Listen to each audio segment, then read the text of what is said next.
कदम्बवनचारिणीं मुनिकदम्बकादम्बिनीं नितम्बजितभूधरां सुरनितम्बिनी सेवितां नवाम्बुरुहलोचनामभिनवाम्बुदश्यामलां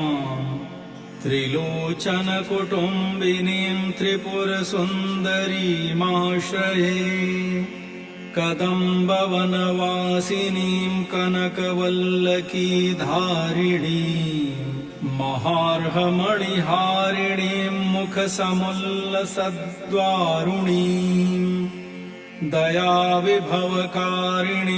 विशदलोचनीं चारिणीं त्रिलोचनकुटुम्बिनीं त्रिपुरसुन्दरीमाश्रये कदम्बवनशा